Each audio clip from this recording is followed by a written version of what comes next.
नमस्कार। आज हम पढ़ने वाले हैं ICBN बॉटनिकल नॉमेनक्लेचर के इम्पोर्टेंट दो रूल्स, जिसमें पहला है रैंक ऑफ टैक्सा और दूसरा है प्रिंसिपल ऑफ प्रायोरिटी।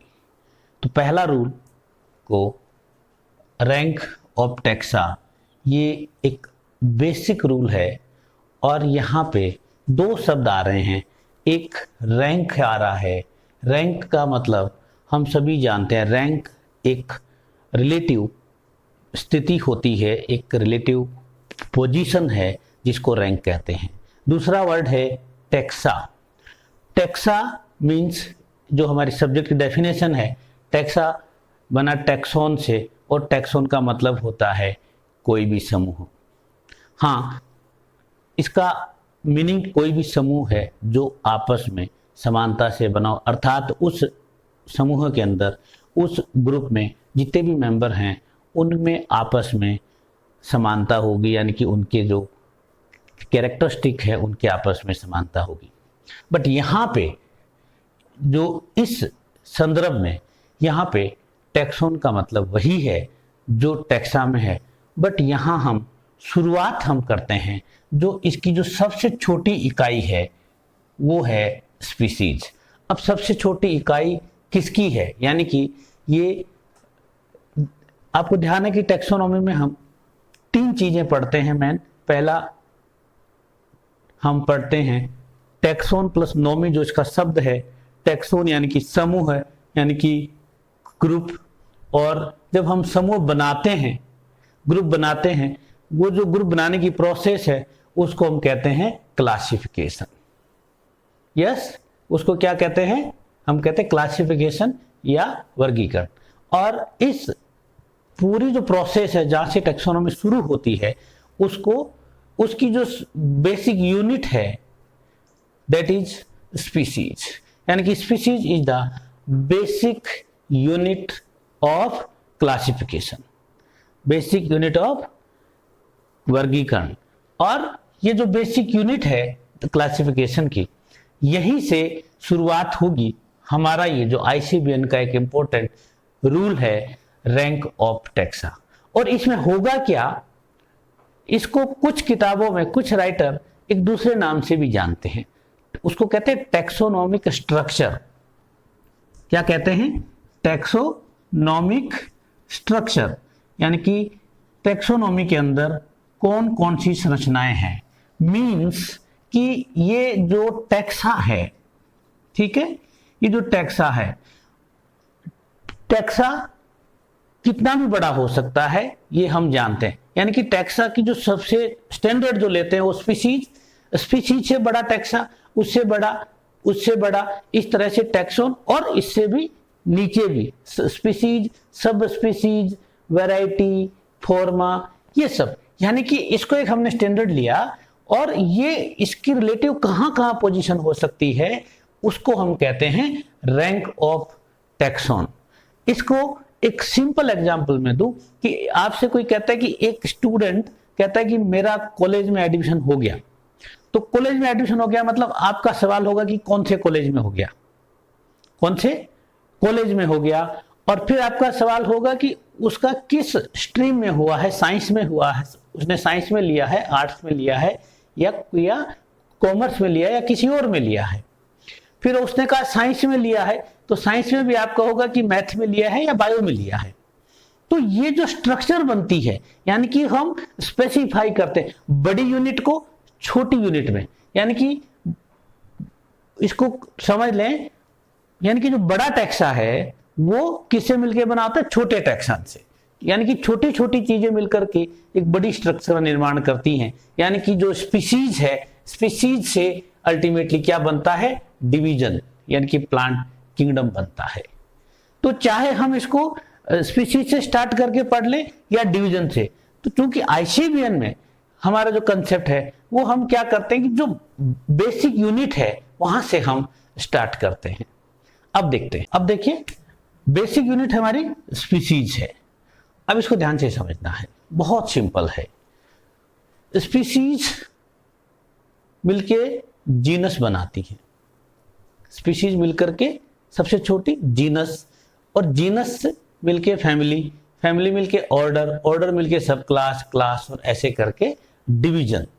यानी कि ये सबसे बड़ा टैक्सोन है, यानी कि इस टैक्सोन की रैंक हाईएस्ट है और इस टैक्सोन की रैंक बेसिक है। बिल्कुल वैसे ही जैसे आपके एडमिशन होते हैं कि किसी स्टूडेंट का 1 नंबर पे नाम है और किसी का लास्ट नंबर पे नाम है, और इसके बीच में कितने सारे होते हैं, जितनी टोटल सीट होती है। बिल्कुल वैसे ही है कि ये हाईएस्ट रैंक है इसकी, जिसको हमने नाम दिया ना rank of taxon, rank of taxon, ये हाईएस्ट है, डिवीजन सबसे बड़ा, और ये सबसे सिंपल और बेसिक यूनिट है स्पीसीज, राइट। अब इसको दूसरे तरीके से समझ लेते हैं कि डिवीजन, डिवीजन से, और एक चीज और देखेंगे, यहां देखिए 22, इस स्पीसीज से लेकर डिवीजन तक 22 रैंक है, यानी कि 22 सीढ़ियां हैं, यानी कि ये असेंडिंग, सीढ़ियों के ऊपर चढ़ जाओ, या ये डिसेंडिंग, ये इस तरह से ये उतर।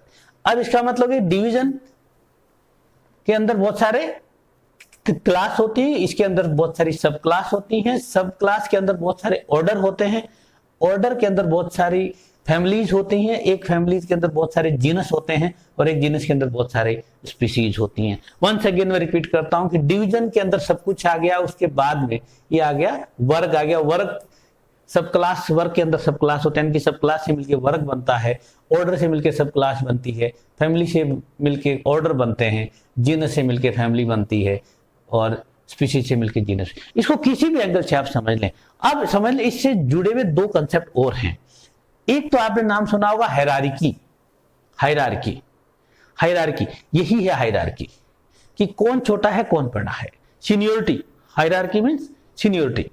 दूसरा कि मैंने कहा था कि जो टैक्सोनॉमिक स्ट्रक्चर की जो बात हमने की, यानी कि किसी भी टैक्सोन की क्या स्ट्रक्चर है, यानी कि किसी जीनस में कितने स्पीशीज हैं, किसी ऑर्डर में कितनी फैमिलीज हैं, या दूसरा कि किसी भी, जिस भी टैक्सोन की आप बात कर रहे हैं वो किस रैंक का है, वो टैक्सोन किस रैंक का है। एक आम सोसाइटी में हम लोग कहते हैं कि वो अमुक अधिकारी किस रैंक का है, छोटा अधिकारी है या बड़ा अधिकारी है, ये हम बात करते हैं। बिल्कुल सेम ये टैक्सोन हमारे हैं, ये किस रैंक के हैं, बेसिक हैं या हायर हैं, और इससे छोटे भी होते हैं, सब स्पीसीज, वैरायटी, सब वैरायटी, फॉर्मा, ठीक है। तो इनको कहते हैं इंफ्राजेनेरिक, इंफ्राजेनेरिक रैंक, इसके नीचे को, ठीक है।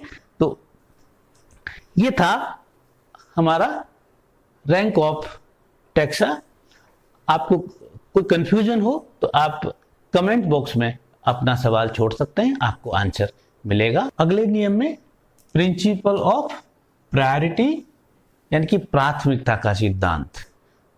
इसको बहुत सिंपल सा प्रिंसिपल है, एक ही बात कही गई है कि ईच टैक्सोन, जिसकी हम टैक्सोन की बात कर रहे हैं, कोई भी टैक्सोन या वर्गक, only one correct name, only one correct, ध्यान दीजिएगा, it's not only name, it's only one correct name.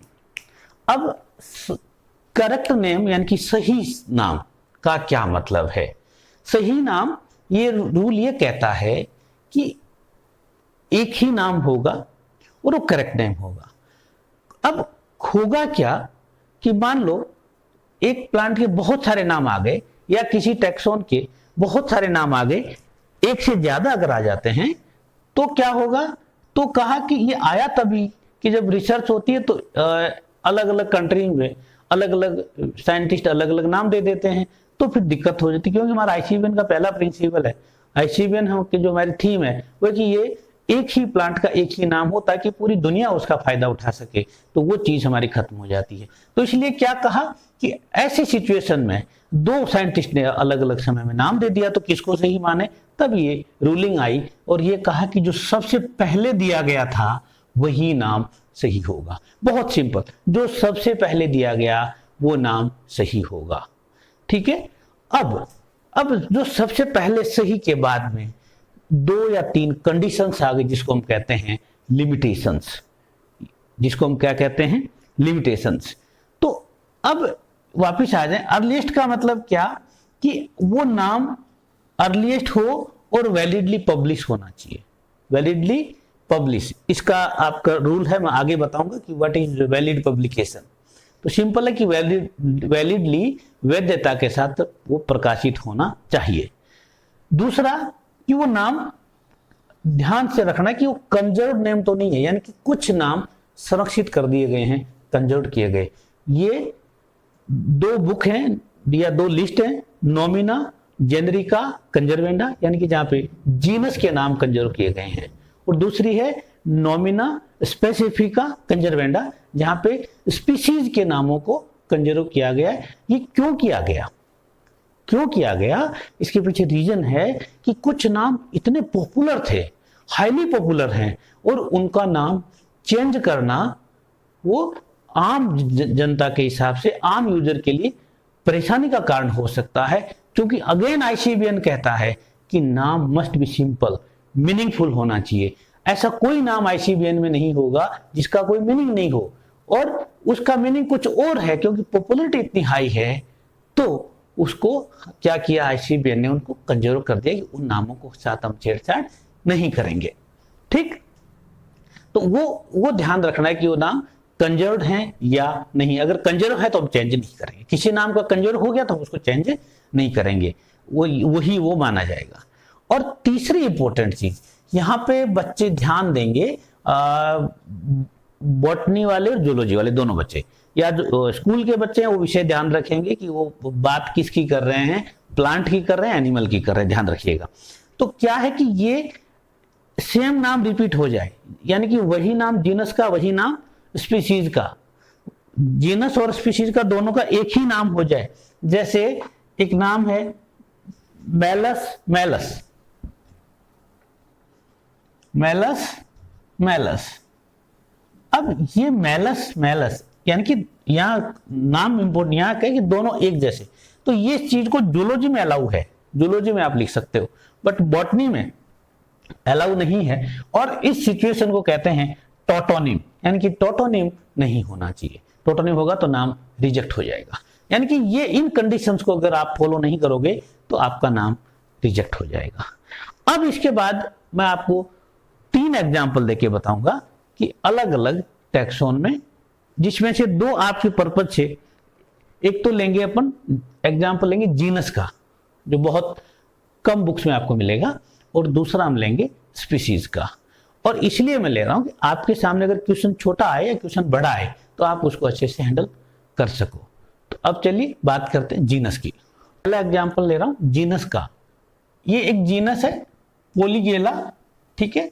अब इसमें पोलीगेला को एल फॉर लीनियस, जिसको अथॉरिटियम कहते हैं, लेखक निर्धारण 1753 में पोलीगेला दिया। नेक ने 1768 में पोलीगेला स्पेलिंग को चेंज कर दिया, POLI हो गया, देखिए यहाँ पे आप ध्यान से देख पा रहे हैं। और फिर एगोस्टी ने 1770 के अंदर क्या कर दिया, पोलीगैलोइडिस कर दिया। ये नाम किसका है, जीनस का नाम पोलीगैलोइडिस। अब इसमें आप खुद बताइए कि प्रिंसिपल ऑफ प्रायोरिटी क्या कहता है, जो सबसे पहले जो नाम दिया गया वो सही होगा, ठीक है। तो देखिए सिंपल, सबसे पहले ये दिया गया है 1753 में, आपको ईयर ध्यान रखना है बस। तो जब आप ईयर आपको ध्यान है तो आप ये एक्सरसाइज कर सकते हैं, ठीक है। तो ये एग्जाम्पल। अब दूसरा एग्जाम्पल मैं लेता हूं स्पीशीज का, बहुत सिंपल एग्जाम्पल, निम्फिया। देखिए निम्फिया नोचेली, यहां आ जाए आप सीधा 1768। निम्फिया प्लांट एक ही है, यहां पर जीनस एक ही था, प्लांट एक ही है। इस साइंटिस्ट ने इस ईयर में ये नाम दे दिया, इसी प्लांट का दूसरी जगह कहीं काम कर रहे थे, ये नाम दे दिया निम्फिया प्यूबिसेंस, यानी कि स्पीशीज का एग्जांपल है। तो यहां स्पीशीज होगी नोचेली, यहां हो गया प्यूबिसेंस। ये विल्डिनो ने दिया कब, 1799। देखिए ईयर अलग है, साइंटिस्ट का नाम अलग है, ध्यान से देखिए, ईयर अलग है, साइंटिस्ट। आपको यहां साइंटिस्ट पे फोकस नहीं करना, आपको फोकस करना है ईयर पे, ठीक है। जब ईयर में सेम सिमिलरिटी आ जाए तब साइंटिस्ट पे फोकस करेंगे, अदरवाइज नहीं करेंगे। अब अगला देखिए, सेम निम्फिया और ये टॉरस, ये हुक और ये 1872।